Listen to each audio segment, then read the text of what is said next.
בהתחלה, ראינו שם שני מצבים, בשני קצוות המתרס. ראינו רזרבה שחלתית גבוהה עם פוטנציאל ביוץ גבוה לא ממומש. ראינו רזרבה שחלתית ירודה עם פוטנציאל ביוץ נמוך, אבל פוטנציאל, וגם הוא לא ממומש, אוקיי?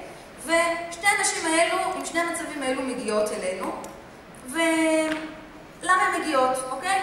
זו אלה עם ה-FSH הגבוה, יגיעו כי הן סובלות מתופעות הלוואי של ההורמונים, והרבה פעמים דווקא גם אם יש תגובה טובה, ויש עוברים, והכל יפה והכל טוב, זה לא משתרש, והן שואלות למה זה לא משתרש, ואני הרבה פעמים אומרת שנשים שנמצאות במצב עם הורמונים בגוף, הרבה פעמים, דיברנו מקודם על קימיקלים, צריך להוציא את הקימיקלים מהגוף, הרבה פעמים ההורמונים האלו מפריעים להשתרשות של העובר ברחם, אוקיי?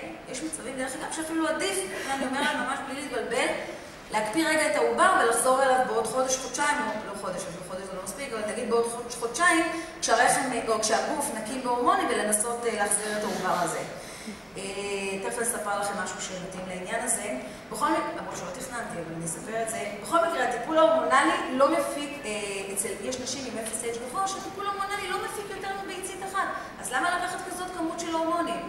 ואז הרבה פעמים פה אנחנו כן מצליחים להפיק את הביצית האחת הזאת, וזה עושה עבודה מאוד טובה, אוקיי? או כמובן יש מצבים שהטיפול ההורמונלי גורם לקשר שחלתי. זאת אומרת, האישה לוקחת כמות מאוד גדולה של הורמונים, ביניהם הדקפפטיל, שהוא הורמון שמדכא את הציר ההורמונלי, מדכא את הביוץ, אוקיי? מדכא את ההיפופיזה, ולמעשה היא מגיעה לדיכוי, אין ביציות, אין מחזור, שום דבר לא קורה, והכל ככה...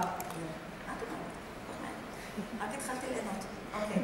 ו-PCO אלה אנשים שמגיעות אלינו, הן רוצות להסדיר את המחזור, הן רוצות ביוץ עצמוני, אוקיי? הם נטלו טיפול הורמונלי וחוו גירוי יתר שחלתי. אז הטיפול שלנו יהיה די דומה, אוקיי? אנחנו אצל שתי הנשים האלו, אנחנו נודד זרימת דם וחמצן השחלות, אצל שתיהן אנחנו נשחרר בטא אנדורפינים, אצל שתיהן אנחנו נוריד את תופעות הלוואי במידה והן ממשיכות עם הטיפול ההורמונלי במקביל לדיקור הסיני, אוקיי? ובקיצור, אצל שתיהן ככה נעשה עבודה, מה שרציתי להגיד, אצל שתיהן נעודד, זה ככה קטע לי תחות המחשבה, אצל שתיהן נעודד פעילות של היפופיזה תקינה. מה זה אומר? זה אומר שבמצבים של PCO, אוקיי, ההיפופיזה נכנסה לתרדמת של שנים בגלל גלולות, אוקיי? במצבים של FSH גבוה, ההיפופיזה פשוט במצב של תרדמת טבעית. ובשני המקרים האלה אנחנו נרצה באמת לעזור ולעורר ולעשות ככה עבודה.